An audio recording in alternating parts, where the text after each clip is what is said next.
अस्सलाम वालेकुम to all. Hope कि सारे अच्छे से होंगे, खैरियत से होंगे सारे। तो आज हम पढ़ने जा रहे हैं फाइलम एनेलिडा।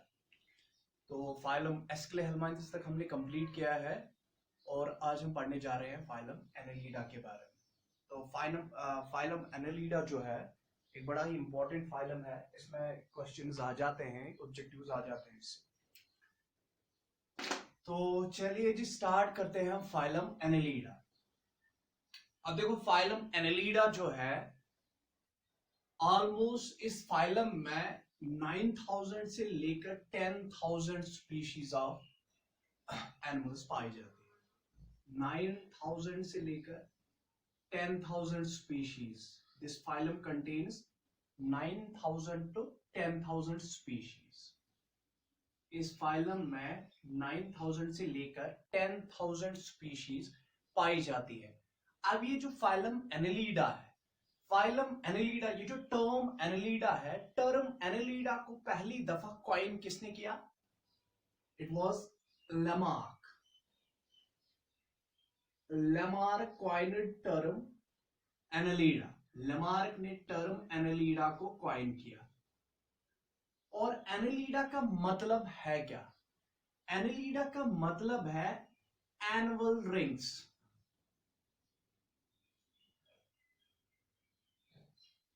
Annual rings. देखो अब एनुअल रिंग्स ये कहां से ये वर्ड आया? जो एनेलिडा जो एनिमल्स है, इनकी जो बॉडी होती है, उस बॉडी में for example this is an Annelida. ये एक एनेलिडा है। इसकी बॉडी में रिंग लाइक सेगमेंट्स होते हैं जिनको हम एनुअल रिंग्स कहते हैं। तो these ring like segmented body इनमें होती है और इस रिंग लाइक सेगमेंटेड बॉडी को, इन रिंग लाइक स्ट्रक्चर्स को हम, इन रिंग लाइक सेगमेंट्स को हम एनुअल रिंग्स कहते हैं। तो इसी की बुनियाद पर इसका नाम पड़ा Annelida. That means these animals which are present inside the annelida, they are having a body, their body is made up of segments and those segments are in ring like manner. तो इनकी body में segments होते हैं, ring like segments होते हैं, और उन ring like segments को हम मेटामर्स भी कहते हैं, हम उनको सोमाइट्स भी कहते हैं। बट दोज रिंग लाइक जो सेगमेंट्स होते हैं, तो उसी की बुनियाद पर इसका नाम, इस फाइलम का नाम पड़ा एनेलिडा। तो फाइलम एनेलिडा जो है, फाइलम एनेलिडा का जो नाम है वो किस पर पड़ा? वो पड़ा due to the presence of ring like segments. इनकी बॉडी, जो एनेलिड्स की बॉडी होती है, उसमें रिंग लाइक सेगमेंट्स होते हैं और उन रिंग लाइक सेगमेंट्स की वजह से इस फाइलम का नाम पड़ा एनेलिडा। तो that means they are having annual rings, ring like segments इनमें पाए जाते हैं।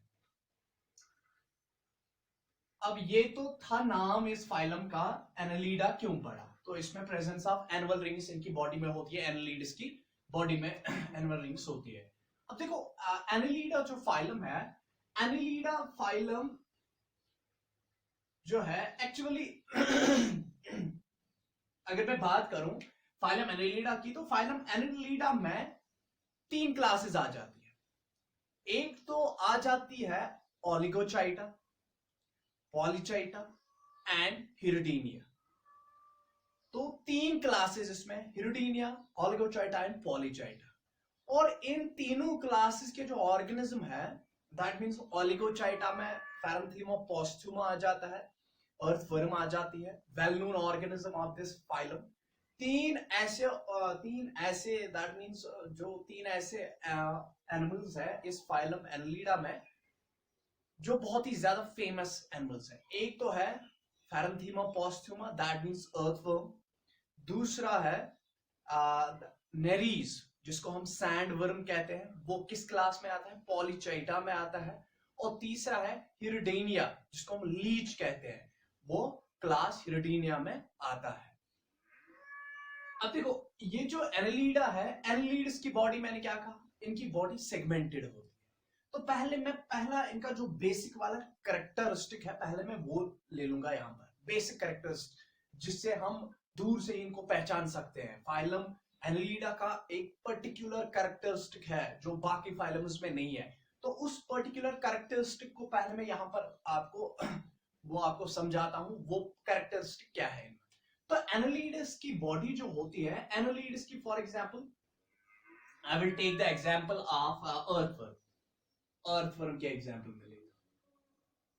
तो जो एनालिड्स की बॉडी होती है, एनालिड्स की बॉडी ऐसे होती है, segmented body. This is an earthworm, और अर्थवर्म के ये क्या है, सेगमेंट्स है। Body is made up of segments. यहां तक ही मैं बना पाऊंगा। अब देखो this is for example this is an earthworm, ये अर्थवर्म है, और अर्थवर्म की बॉडी में ये जो सेगमेंट्स है, बॉडी इज सेगमेंटेड। तो बॉडी सेगमेंटेड है, और हर किसी सेगमेंट को हम मेटामर कहते हैं, मेटामर और सोमाइट और मेटामर। तो एनालिड्स की बॉडी क्या होती है, सेगमेंटेड बॉडी होती है इनकी। और सेगमेंटेड, देखो सेगमेंटेशन दो तरह की होती है, ट्रू सेगमेंटेशन, इनकी बॉडी ट्रूली सेगमेंटेड होती है, दे पोजेस द ट्रू सेगमेंटेशन, इनमें ट्रू सेगमेंटेशन पाई जाती है। अब देखो ट्रू सेगमेंटेशन हम किसे कहते हैं। फॉर एग्जाम्पल देखो, अगर आप इसको दूर से ही देख रहे हो, इस अर्थवर्म पर जब आप दूर से देख रहे हो, तो आपको दूर से ही जब आप देखोगे तो इसकी बॉडी जो होती है उसमें रिंग्स लगी होती है, रिंग लाइक स्ट्रक्चर्स इनमें प्रेजेंट होते हैं। तो these ring like structures, these are basically क्या है, इनको हम एनुअल रिंग्स कहते हैं। तो बेसिकली ये सेगमेंट्स होते हैं जिनको हम मेटामर्स कहते हैं। तो बॉडी इनकी एक्सटर्नली हम दूर से ही हम आंखों से ही देख सकते हैं कि इनकी बॉडी एक्सटर्नली सेगमेंटेड है। इसमें छोटे छोटे से क्या है, रिंग लाइक सेगमेंट्स है जिनको हम मेटामर्स कहते हैं, ठीक है। वाइलेस इनकी बॉडी अंदर से भी सेगमेंटेड होती है। तो जो एनालिडा के फाइलम के मेंबर्स होते हैं उनमें फॉर एग्जांपल अर्थवर्म है, अर्थवर्म की बॉडी बाहर से भी सेगमेंटेड होती है, हाँ बाहर से भी हमें सेगमेंटेशन देखने को मिलती है। वाइलेस अंदर से भी अंदर से भी ये जो बॉडी होती है अर्थवर्म की, ये अंदर से भी सेगमेंटेड है, ठीक है, ये अंदर से भी सेगमेंटेड है। तो इसमें external as well as internal segmentation होती है। तो external as well as internal segmentation इनमें होती है, external as well as internal segmentation.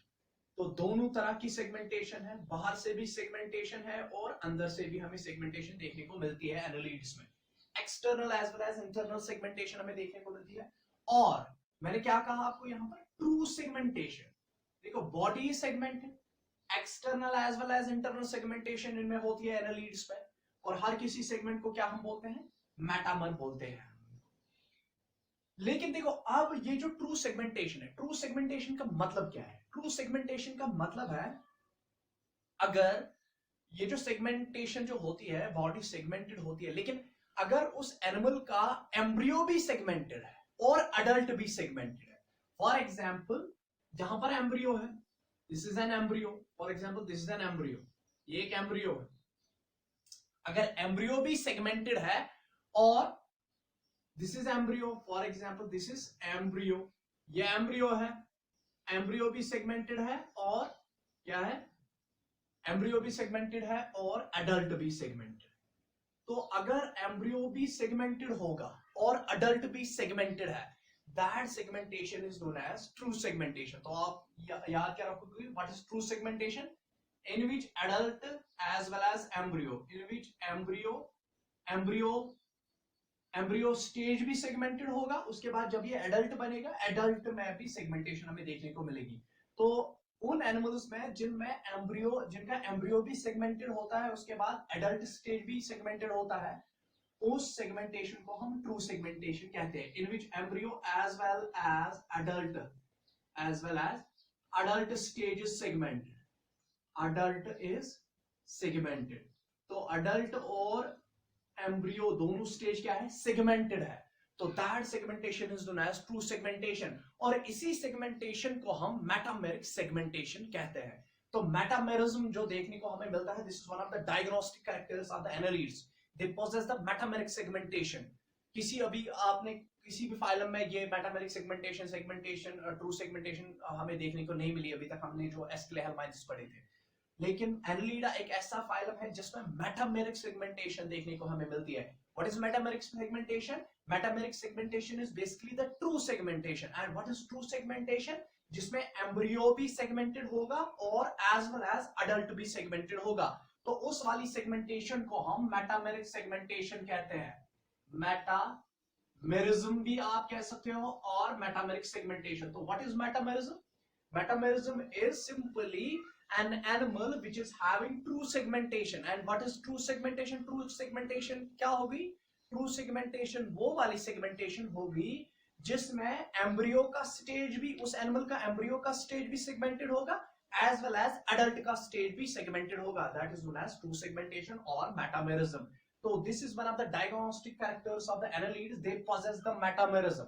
इनमें मेटामेरिक सेगमेंटेशन होती है और हर किसी सेगमेंट, इनकी बॉडी के सेगमेंट को हम क्या बोलते हैं? मेटामर बोलते हैं। मेटामर और somite is the single segment of the body. और इसमें बहुत सारे सेगमेंट्स होते हैं, 100 सेगमेंट्स, कितने सेगमेंट्स, बहुत सारे सेगमेंट्स इनकी बॉडी में होते हैं और हर किसी सेगमेंट को हम मेटामर कहते हैं। और इनमें कौन सी सेगमेंटेशन होती है? ट्रू सेगमेंटेशन, जिसको हम मेटामेरिक सेगमेंटेशन और मेटामेरिज्म कहते हैं। तो आई थिंक यहां तक आपको क्लियर हो चुका है कि व्हाट मेटामेरिज्म मींस। तो आपने अभी तक इनका एक इंपॉर्टेंट कैरेक्टर पढ़ा है, that is they are having metameric segmentation or true segmentation. I think सबको क्लियर हो चुका होगा कि इनमें क्या है मेटामेरिक सेगमेंटेशन और ये सेगमेंटेशन, मेटामेरिक सेगमेंटेशन होती क्या है। तो ये पॉइंट मैं यहां पर लिख दे रहा हूं, possess मेटामेरिक सेगमेंटेशन, मेटामेरिज्म। तो इनमें क्या होता है? मेटामेरिज्म और ट्रू सेगमेंटेशन में लिखूंगा। They are having true segmentation, और ये सेगमेंटेशन हमें बाहर से भी दिखती है और अंदर से भी इनकी सेगमेंटेशन है, external as well as internal segmentation. तो ये आपका ऑब्जेक्टिव बन रहा है, नीट का ऑब्जेक्टिव ये बन रहा है आपका कि इसमें मेटामेरिक सेगमेंटेशन किस फाइल में पाई जाती है? एनालिड्स में, ट्रू सेगमेंटेशन। अब देखो यहां पर एनालिड्स के अब हम कुछ और से कैरेक्टरिस्टिक्स लेंगे जो हम हर किसी फाइल में लेते हैं। तो ये तो इनका डायग्नोस्टिक कैरेक्टर था जो आपको याद रहना चाहिए, सो दैट आप जल्दी से गेस कर पाओ कि ये किस फाइलम में हमने मेटामेरिक सेगमेंटेशन देखने को मिली है। तो अगर अब एक और कैरेक्टरिस्टिक मैं लूंगा, दैट इज बॉडी या लेवल ऑफ ऑर्गेनाइजेशन। पहला ही मैं लूंगा लेवल ऑफ ऑर्गेनाइजेशन। तो what is level of organization? कि इनमें जो है ये मल्टीसेलर एनिमल्स तो मल्टीसेलर होते हैं, लेकिन क्या उन सेल्स ने टिश्यूज बनाए हैं, क्या उन सेल्स ने ऑर्गन्स बनाए हैं, या उन सेल्स ने ऑर्गन सिस्टम बनाया है? तो एनालिड्स में क्या होता है? लेवल ऑफ ऑर्गेनाइजेशन क्या है? Organ system, organ system. इनमें presence of organ system, level of organisation होती है। Organ system, level of organisation. तो organ system, level of organisation इनमें होती है। और इसके बाद क्या है? इसके बाद एक और कैरेक्टरिस्टिक मैं लूंगा, that is level of organization के बाद मैं लूंगा बॉडी सिमेट्री। तो बॉडी सिमेट्री इनकी कैसी होती है? बॉडी सिमेट्री इनकी क्या होती है? बाइलेटरल। तो इनमें बाइलेटरल सिमेट्री होती है, bilateral symmetry, they are possessing the bilateral symmetry. तो बाइलेटरल सिमेट्री वो वाली सिमेट्री हो गई जिसमें एनिमल की बॉडी दो इक्वल हाउस में क्या हो जाए? डिवाइड हो जाए by a single plane of division. तो बॉडी सिमेट्री इनकी क्या है? बाइलेटरल है। जैसे कि कल हमने एस्क्लेहेलमाइंथस में भी देखा, उनमें बाइलेटरल सिमेट्री ही मौजूद थी। और इसके बाद हम देखेंगे जर्म लेयर्स। तो जर्म लेयर्स कितनी होती हैं इनकी? They are triploblastic, they are having 3 germ layers, triploblastic. तो ये ट्रिप्लोब्लास्टिक होते हैं। They are having 3 germ layers. Ectoderm, बाहर की जो जर्म लेयर होती है एक्टोडर्म, जो मिडिल वाली जर्म लेयर होती है दैट इज मेसोडर्म, और जो अंदर वाली जर्म लेयर होती है दैट इज एंडोडर्म। तो तीनों जर्म लेयर्स इनमें प्रेजेंट होती है, that is why they are known as triploblastic animals. और उसके बाद एक और कैरेक्टरिस्टिक हम लेंगे जो इंपॉर्टेंट कैरेक्टरिस्टिक बन रहा है हमारा, सीलोम। सीलोम इनमें कैसी होती है? तो कल हमने सीलोम पढ़ी थी जो एस्क्लेहेलमाइंथस खाली एक ऐसा यूनिक सा फाइलम था जिसमें सीडोसीलोम, फाल्स सीलोम थी। बट एनालिडस एक ऐसा फाइलम है जिसमें ट्रू सीलोम पाई जाती है। What is true coelom? True coelom का मतलब क्या हो गया? ट्रू सीलोम का मतलब वो सीलोम, वो खाली जगह जो कंप्लीटली लाइन हो चुकी हो किससे? मेसोडर्म से। Coelom which is lined completely by mesoderm is known as true coelom. तो इनमें सीलोम होती है और they possess the true coelom. True coelom, true coelom को हम यूसीलोम भी कहते हैं, यूसीलोम, ईसीलोमेट्स। तो इनको इसीलिए हम यूसीलोमेट्स कहते हैं, they are having the true coelom. अब देखो ये जो सीलोम है, ये ट्रू सीलोम भी दो किस्म की होती है, एक तो शाइजोसीलोम और एंटीरियोसीलोम। तो ट्रू सीलोम जो होती है वो भी दो किस्म की होती है, एक तो शाइजोसीलोम और दूसरी होती है एंटीरियोसीलोम। एंटीरियोसीलोम। तो इनमें कौन सी सीलोम है, किस तरीके से इनमें सीलोम बनती है? शाइजोसीलोम। तो they are having true coelom और ट्रू सीलोम में भी कौन सी वाली? शाइजोसीलोमेट्स।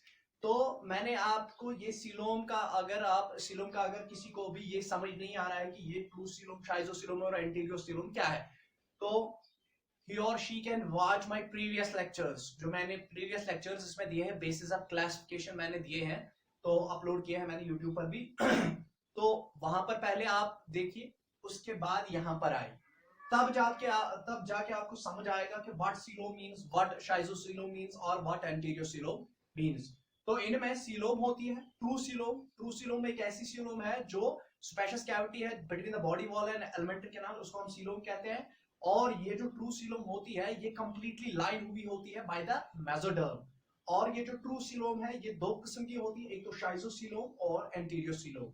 और जो एनालिड्स है, एनालिड्स में ट्रू सीलोम होती है but primitive type of true coelom होती है, that is known as schizocoelom. तो शाइजोसीलोम होती है जो सुपरेटिंग ऑफ मेसोडर्म से बनती है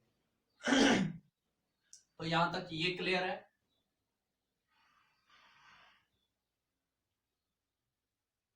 अब देखो level of organization, germ layers, coelom भी आ गई, बॉडी सिमेट्री भी आ गई, इनकी body plan. Now the another important characteristic is the body plan. अब इनका बॉडी प्लान कैसा होगा? बॉडी प्लान, बॉडी प्लान, तो इनका बॉडी प्लान होता है, they are having the complete alimentary canal, anus as well as mouth is present। तो that means इनका जो बॉडी प्लान होगा that is tube with in the tube body plan, tube within tube body plan. ये चीजें मुझे इतनी इलॉबरेट नहीं करनी है, tube within tube body plan, क्योंकि ये मैंने बेसिस ऑफ क्लासिफिकेशन में ये सारी चीजें मैंने आपको बोली है। Tube within tube body plan तो इनका tube within tube body plan है, दैट मींस एलिमेंट्री कैनाल क्या होगी इनकी? Complete alimentary canal, complete alimentary canal. उसमें माउथ की ओपनिंग भी होगी और एनस भी होगा। Complete alimentary canal, they are having complete alimentary canal. Complete alimentary canal इनमें होती है। तो हो गया यहां तक ये बॉडी प्लान भी कंप्लीट आपका। अब इसके बाद हम एक और कैरेक्टरिस्टिक इनका लेंगे, दैट कैरेक्टरिस्टिक इज इनका जो क्या होता है? Circulatory system. Circulatory system, this is the first phylum जिसमें closed circulatory system, they are having closed circulatory system. Closed circulatory system इनमें होता है। तो क्लोज्ड सर्कुलेटरी सिस्टम आपको पता ही है, हार्ट से जो ब्लड निकलता है थ्रू द आर्टरीज या ब्लड वेसल्स, वो चलता है किसी ऑर्गन में पहुंचता है, ऑर्गन में वो in the form of capillaries divide हो जाता है और ये ब्लड इन आर्टरी से लेकर ब्लड कैपिलरीज में चला जाता है। ब्लड कैपिलरीज फिर इस ऑर्गन से निकलती है in the form of when. तो ये ब्लड फिर वेन्स में चला जाता है, वो बैक। तो क्लोज्ड सर्कुलेटरी सिस्टम हम इसको कहते हैं। तो यहाँ पर ब्लड निकल रहा है थ्रू द ब्लड वेसल्स ही चल रहा है और कभी भी ये ओपन स्पेस ब्लड वेसल से बाहर नहीं आ रहा है, तो इस वाले सिस्टम को हम क्लोज्ड सर्कुलेटरी सिस्टम कहते हैं। तो एनालिड्स में हमें क्लोज्ड सर्कुलेटरी सिस्टम देखने को मिलता है, ठीक है। यहाँ तो ये वाला हो गया। अब देखो इनका जो ब्लड होता है, यहाँ पर मैं एक और पॉइंट इसमें ऐड कर देता हूं, इनका जो ब्लड होता है, ब्लड इनका रेड होता है। और क्यों होता है? क्योंकि उसमें क्या होता है? उसके प्लाज्मा में एक पिगमेंट होता है that is dissolved in the plasma, that is एरिथ्रोक्रोनिन।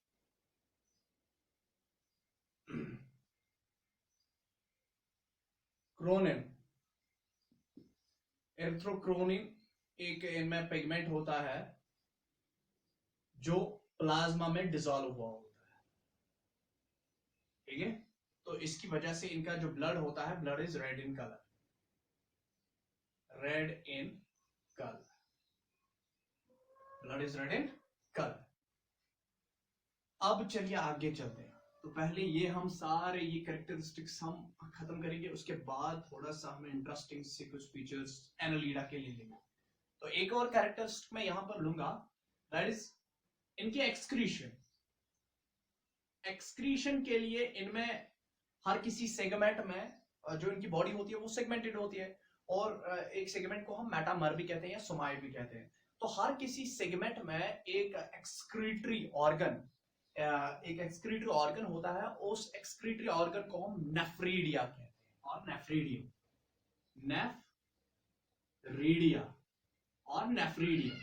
तो नेफ्रीडिया और नेफ्रीडियम आप कहो, तो नेफ्रीडिया और नेफ्रीडियम ये एक्सक्रीशन के लिए होता है। तो एक्सक्रीटरी सब्सटेंस ये जो एलिमिनेट करता है फ्रॉम द बॉडी, एनालिड्स ये करते हैं with the help of nephridium और नेफ्रीडिया। और ये नेफ्रीडिया और नेफ्रीडियम हर किसी सेगमेंट में मौजूद होते हैं। Every segment contains it is own nephridia और नेफ्रीडियम, ठीक है। तो एक्सक्रीशन थ्रू नेफ्रीडिया और नेफ्रीडियम के जरिए एक्सक्रीशन होती है, ठीक है।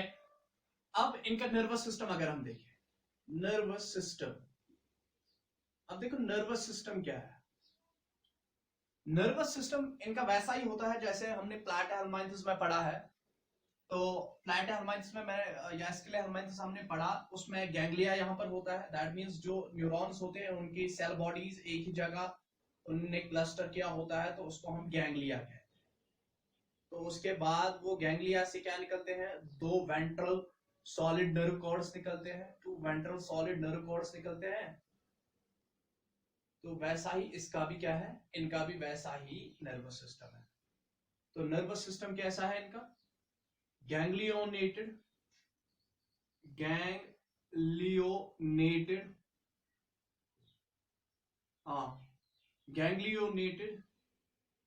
Ventral solid nerve chords. तो इनमें वेंट्रल सॉलिड नर्व कॉर्ड्स होते हैं और इनका नर्वस सिस्टम गैंग्लियोनेटेड होता है। तो ये तो इनका नर्वस सिस्टम हो गया, it is ganglionated nervous system. Ventral solid nerve cords इससे निकलती है, वेंट्रली दो नर्व कॉर्ड्स, वहां गैंग्लिया से वेंट्रली दो नर्व कॉर्ड्स निकलती हैं। तो इसको हम ganglionated ventral solid nerve cords, this type of nervous system is present in the annelids. तो ये तो हो गया यहां तक। अब जाके हम थोड़ा सा एक और कैरेक्टरिस्टिक मैं आपको बोलूं, नहीं चलिए आगे चलते हैं।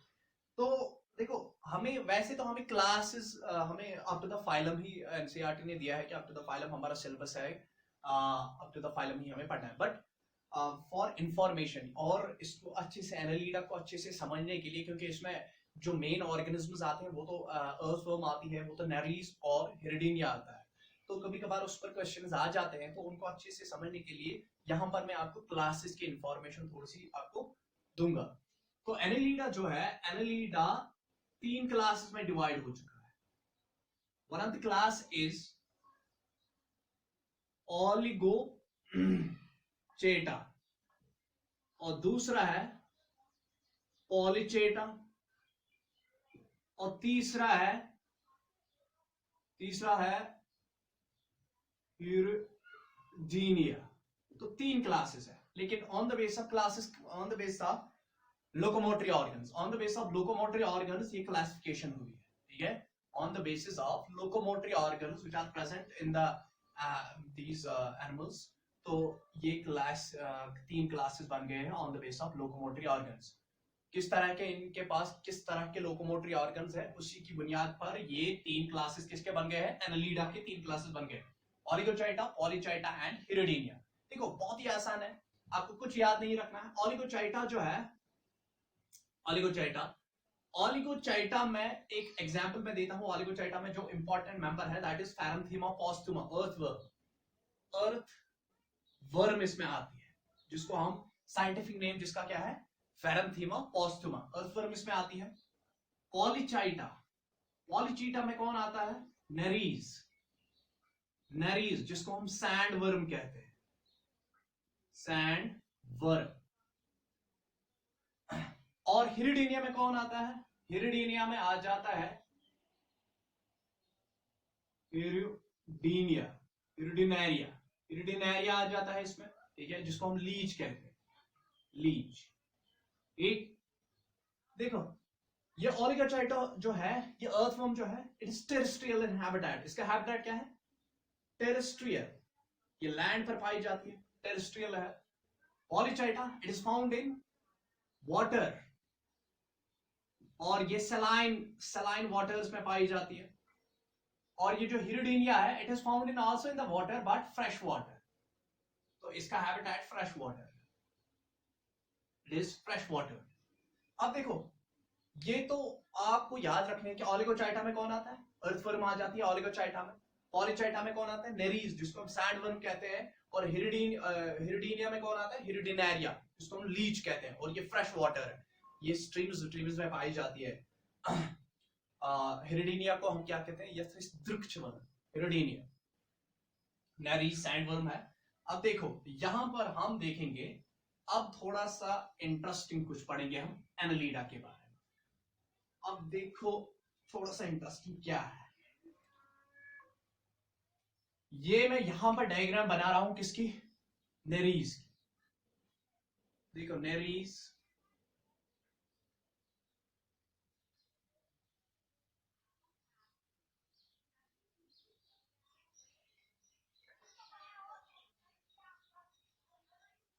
ये देखो ये नेरीज है, दिस इज नेरीज।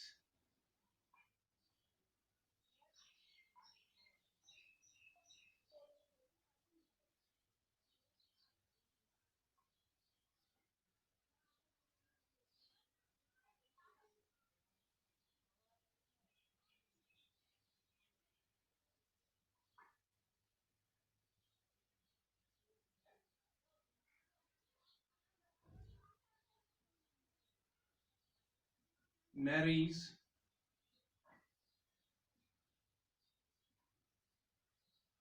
अब देखो नेरीज पर ऐसे इसकी बॉडी ऊपर से लाइन हुई होती है बाय काइटिन, तो एनलीड इसकी बॉडी बाहर से कवर होती है बाय काइटिन, और काइटिन से ये ऐसे स्ट्रक्चर नेरीज की बॉडी पर ऐसे स्ट्रक्चर्स प्रेजेंट होते हैं। These cone like triangular structures जो होते हैं, इनको हम पैरापोडा कहते हैं।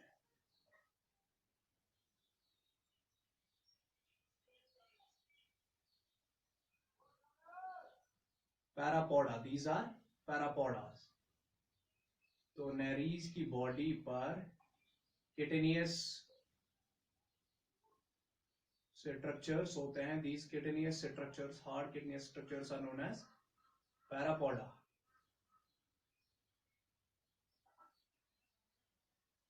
तो पैरापोडा ये हो गए, जल्दी से मैं इसको बना दूं।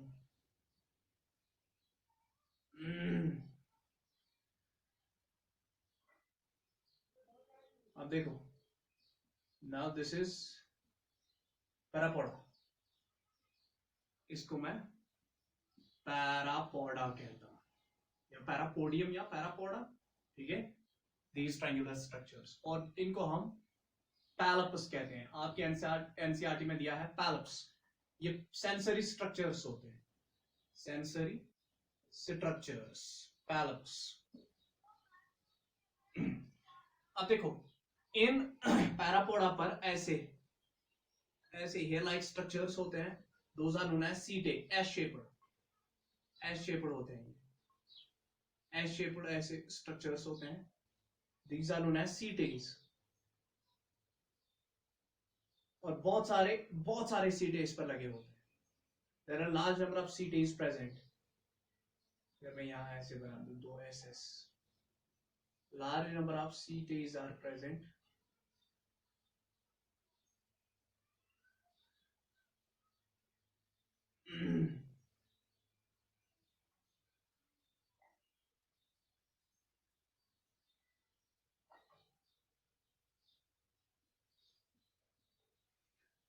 तो पैरापोडा पर क्या लगे हैं? सीटे। अब देखो ये जो पैरापोडा और सीटे हैं, दीज आर लोकोमोटरी ऑर्गन्स, ये लोकोमोटरी ऑर्गन्स है। तो ये आप याद रखोगे क्योंकि इन पर ऑब्जेक्टिव बने। लोकोमोटरी ऑर्गन्स, नेरीज में जो लोकोमोटरी ऑर्गन्स है वो कौन से है? पैरापोडा और सीटे। नेरीज, सैंडवर्म जिसको हम कहते हैं। तो पैरापोडा और सीटे इसके क्या है? Locomotory organs. और पैरापस क्या है? Sensory structures. अब अगर हम इसके हैबिटेट की बात करें तो ये इन द ओशंस ये होता है, हैबिटेट इसका ओशंस है, सलाइन वाटर्स में ये रहता है नेरीज, और ये बरोज में रहता है। इनसाइड इट ये बरोज फॉर्म कर देता है, सैंड में ये बरोज फॉर्म कर देता है। अब देखो ये जो नेरीज है, नेरीज में देखो क्या है, लोकोमोशन तो ये किससे करता है? With the help of parapodia and setae. और इसीलिए इसका जो क्लास का नाम है ना, polychaeta. Chaeta means presence of setae. इसमें बहुत सारे सीटेज प्रेजेंट होते हैं। That poly means many, setae means polychaeta, chaeta means these locomotory organ setae. तो इसमें बहुत सारे सीटेज प्रेजेंट होते हैं, इसीलिए इस क्लास का नाम ही पॉलीचाइटा रखा गया, जिसमें नेरीज एक एग्जांपल है। तो पॉलीचाइटा में आता है लोकोमोटरी ऑर्गन्स, पैरापोडा और सीटे होते हैं इसके। और एलिमेंट्री कैनाल इसकी कंप्लीट होती है, ठीक है, एलिमेंट्री कैनाल कंप्लीट होती है इसकी। और इसके जो क्या है, sexes are separate, sexes are separate. देखो कल भी हमने जो फाइलम एस्किलहेलमिंथस पढ़ा तो उसमें मेल एस्कैरस था, फीमेल एस्कैरस था। लेकिन एनालिडा, जब हम एनालिडा में आए तो एनालिडा में फिर से वही पुराना वाला कैरेक्टर आ गया कि हर्मोफ्रोडाइट्स। मेनली मोस्टली जो एनालिड्स होते हैं they are hermaphrodites, they are having earthworm is having both sexes present. एक earthworm में मेल सेक्स भी है और फीमेल सेक्स भी है, that is earthworm is a hermaphrodite, Herodinia is a hermaphrodite. But the only exception, खाली एक exception है Annelida में जिसमें sexes separate है, वो है Nereis. Nereis में sexes separate है, male Nereis and female Nereis, ठीक है? So that means it is dioecious, it is not monoecious, it is dioecious. Dioecious means having two sexes, separate sexes. इसमें separate sexes है, Nereis एक dioecious है। और fertilization इसमें internal है, ये आप याद रखोगे। Nereis में fertilization क्या है? Fertilization is internal. Fertilization internal होती है। इसका sperm दूसरे मेल Nereis का sperm फीमेल Nereis तक पहुंच जाएगा और वहां अंदर ही fertilization हो जाएगी। Fertilization is internal in Nereis. और देखो ड्यूरिंग द ब्रीडिंग सीजन इसमें होता क्या है? ड्यूरिंग ब्रीडिंग सीजन में आपको यहां पर बोलूंगा, यहां पर अगर आपको यहां पर कून आपको दिखाई दे रहा है, यस आपको दिखाई दे रहा है, ये मैं पैलपस यहां पर काट रहा हूं। अगर मैं यहां पर नेरीज बना दूं, for example this is Nereis,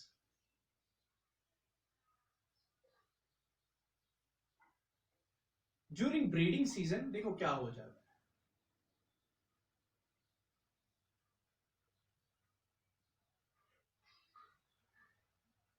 ये इसके पैलपस है, ये इसका हेड रीजन है। और देखो हाँ, हेड रीजन में देखो क्या है, इसमें 2 पेयर्स ऑफ आईज होती है। There are 2 pairs of eyes. Nereis में क्या होते हैं? 2 pairs of eyes, that means 4 eyes. 2 pairs of eyes present, 2 pairs of eyes इसमें प्रेजेंट होती है। पैलपस होते हैं sensory structures, palps are sensory structures. अब देखो ड्यूरिंग द ब्रीडिंग सीजन होता क्या है, इसकी body during the breeding season ये अपनी बॉडी को, नेरीज अपनी बॉडी को क्या कर देता है, ये अपनी बॉडी को चेंज कर देता है। और इसकी बॉडी में देखो क्या चेंज आ जाती है। ये वाला सेगमेंट जो है, अगर मैं ये बना दूं, इसका माउथ है तो ये इसकी alimentary canal, this is the elementary canal, complete alimentary canal होती है इसकी, ये इसकी एलिमेंट्री कैनाल हो गई। और ये इसकी बॉडी वॉल है। तो बिटवीन द बॉडी वॉल और एलिमेंट्री कैनाल के दरमियान, between the body wall and alimentary canal, ये तो एलिमेंट्री कैनाल हो गई, ये एलिमेंट्री कैनाल है, और ये बॉडी वॉल है, दिस इज बॉडी वॉल। तो between the body wall and alimentary canal एक स्पेस है यहाँ पर, that space is known as coelom. तो यहाँ पर ये सीलोम है।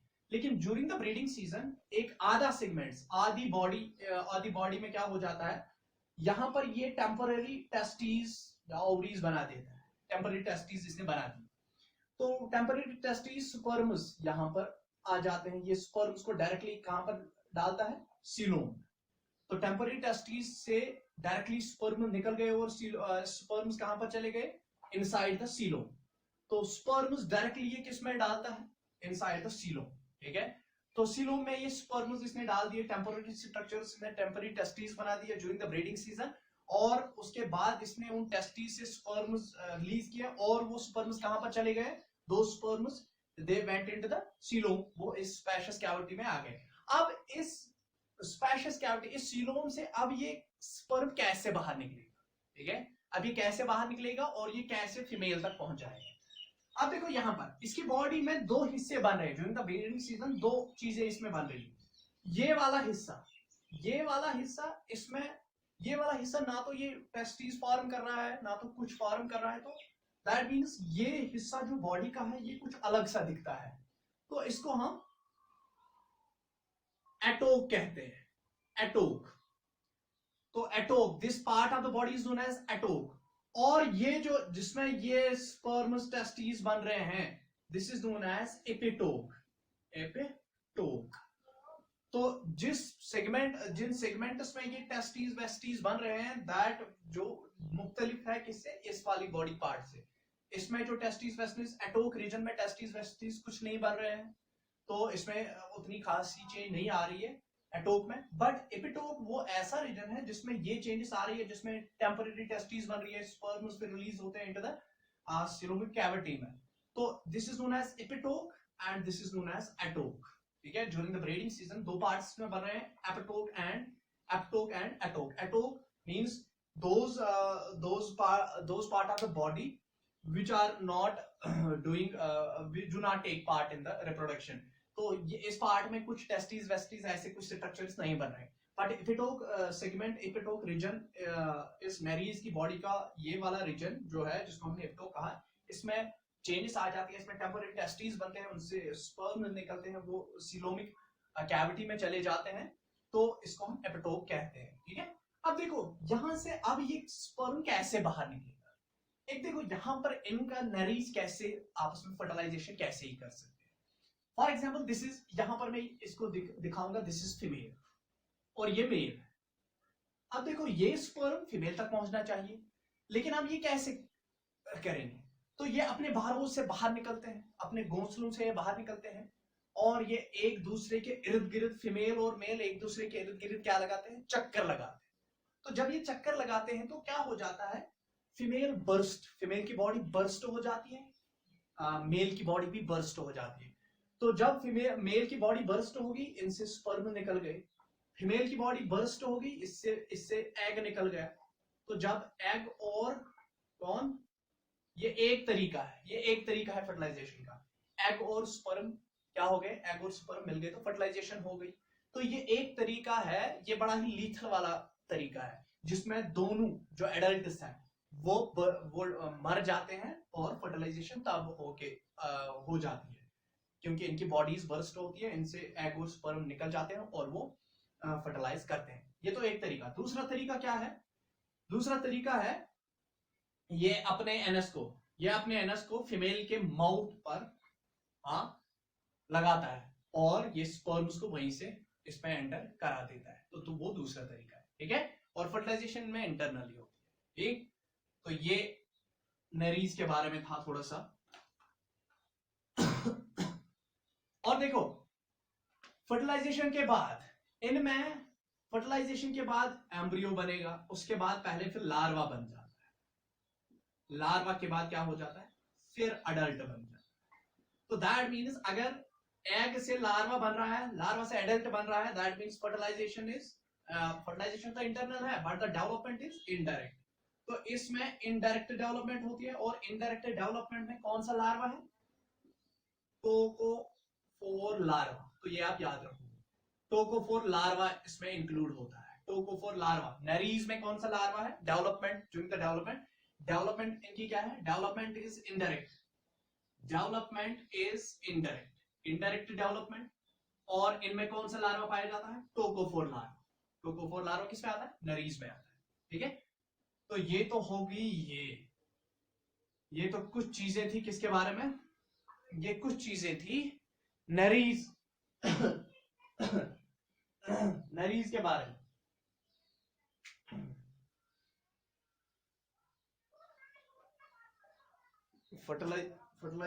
फर्टिलाइजेशन इसकी external, not internal, fertilization external है।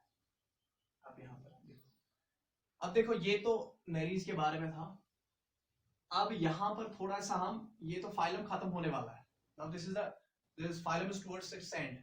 अब यहाँ पर अर्थवर्म के बारे में मैं बोलूंगा, लेकिन अर्थवर्म के बारे में मुझे earthworm structural organization of animals जब हम पढ़ेंगे दूसरा वाला यूनिट, तो उसमें अर्थवर्म हमें डिटेल पढ़नी है, तो यहाँ पर इसलिए मैं उसके बारे में उतना कुछ नहीं बोलूंगा। लेकिन जो अर्थवर्म है, अर्थवर्म किस में आती है? ओलिगोचेटा में आती है। और ओलिगोचेटा में अर्थवर्म की डेवलपमेंट जो है, अर्थवर्म की डेवलपमेंट डायरेक्ट होती है, उसमें कोई ये नहीं है, कोई लार्वा वार्वा नहीं होता है। ठीक है, और अर्थवर्म क्या है? Earthworm is basically hermaphrodite. Earthworm क्या है? Hermaphrodite, hermaphrodite. और हर किसी segment, for example this is the earthworm, this is earthworm, ये अर्थवर्म है, ये अर्थवर्म की बॉडी के सेगमेंट्स है। यहां पर वो cocoon like structure that is clitellum है, दिस इज स्टीलियम, सेलाटेलम जिसको हम कहते हैं। Now these are the segments of earthworm. जो है अर्थवर्म हर्मोफ्रोडाइट है, मेल और फीमेल इसमें प्रेजेंट होता है। और अर्थवर्म में जो है ये इसमें डेवलपमेंट डायरेक्ट होती है।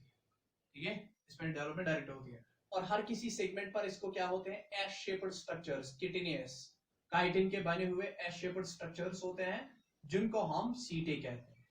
तो इनकी जो मूवमेंट होती है with the help of S shaped structures known as setae. S shaped structures होते हैं जिनका नाम सीटे है, सीटे। तो लोकोमोशन किससे होती है इनकी? लोकोमोशन बाय सीटे। जब ये बॉडी को कंट्रैक्ट करता है, इनकी बॉडी अगर हम देखें तो इनकी बॉडी कैसे होती है? इनकी बॉडी ऐसे होती है, अंदर लॉन्गिट्यूडनल मसल्स और बाहर सर्कुलर मसल्स। बॉडी ऐसे सिलेंड्रिकल शेप होती है, लेकिन बाहर क्या होती है? सर्कुलर मसल्स, और अंदर होती है लॉन्गिट्यूडनल मसल्स। तो बॉडी वॉल जो बनी होती है, body wall is made up of longitudinal and circular muscles. लेकिन सर्कुलर मसल्स इनसाइड, पहली वाली अंदर पहले सर्कुलर ये लॉन्गिट्यूडनल मसल्स होती है, उसके बाहर सर्कुलर मसल्स बाहर से होती है। तो ये आप याद रखोगे। तो बाहर से इनकी बॉडी में बाहर से सर्कुलर मसल्स होती है, लेकिन अंदर से कौन होती है? अंदर से लॉन्गिट्यूडनल मसल्स होती है। वाइल एज अगर हम इंसानों की बात करें, ह्यूमंस की बात करें, तो ह्यूमंस में अंदर से सर्कुलर मसल्स होती है, बाहर से लॉन्गिट्यूडनल मसल्स होती है। तो दिस इज इनवर्स। इनमें अंदर से लॉन्गिट्यूडनल मसल्स है, बाहर से सर्कुलर मसल्स है। तो लोकोमोशन बाय सीटे। तो इनमें इनका नाम ही है, इसके क्लास का नाम क्या है? ओलिगोचेटा। इनमें फ्यू सीटेज आर प्रेजेंट, हर किसी सेगमेंट पर कम कम सीटेज प्रेजेंट होते हैं, इसीलिए इस क्लास का नाम ओलिगोचेटा पड़ा है। ठीक है, फ्यू सीटेज आर प्रेजेंट। तो इसके बाद हिरिडीनिया। हिरिडीनिया, हिरिडीनिया जो है, हिरिडीनिया ये फ्रेश वाटर एनिमल्स है, फ्रेश वाटर एनालिड्स है। और हिरिडीनिया जो है, हिरिडीनिया में हिरिडिनेरिया, लीच, हिरिडिनेरिया लीच जो है वो पाई जाती है। इसका एक ऑर्गेनिज्म है लीच। और लीच जो है इट इज बेसिकली ये पैरासाइटिक भी है, इट्स अ पैरासाइटिक, ये पैरासाइटिक भी है। और ये पहले पहले जमाने में ये हिरिडीनिया यूज होती थी for impure blood sucking, impure blood sucking. तो ये इम्प्योर ब्लड सक करती थी the person which is having the pimples on the face, जिस पर्सन में पिंपल्स होते थे फेस पर, तो उस पर ये लीच छोड़ी जाती थी, और ये लीच उन पिंपल्स से इम्प्योर ब्लड को सक करती थी। और that process was known as phalymobotomy, phalymobotomy। Phalemobotomy means sucking of impure blood by leeches. Sucking of impure blood by leeches. Sucking of impure blood by leeches. Impure blood by leeches. तो sucking of impure blood by leeches is known as phalemobotomy. तो पहले ये treatment pimples के लिए, acne के लिए use होता था, एज वेल एज इस लीच को किसके लिए इस्तेमाल किया जाता था पहले जमाने में? It was used for pilus को ट्रीट करने के लिए लीच स्पायर यूज है, ठीक है, और जिससे बहुत सारे रेक्टल कैंसर्स हो जाते थे। तो ये तो था phylum Annelida. This was all about the phylum Annelida. I hope कि फाइलम एनालिडा आपको अच्छे से अब याद हुआ होगा। आप इस वीडियो को अच्छे से देखो, जितनी बार आपकी मर्जी होगी रिपीट करो, इसको अच्छे से देखो, जो भी पॉइंट्स होंगे वो नोट डाउन करो अपनी नोटबुक पर, एंड मेक श्योर कि आप जब ये वीडियो देखोगे इसको शेयर करो और सब्सक्राइब करो चैनल, ठीक है, सो दैट हमारी जो ये फैमिली है, यूट्यूब की फैमिली, वो थोड़ी सी बढ़ जाए और जिससे एक पॉजिटिवनेस फील होती है बंदे को जो वीडियोस बनाए, ठीक है।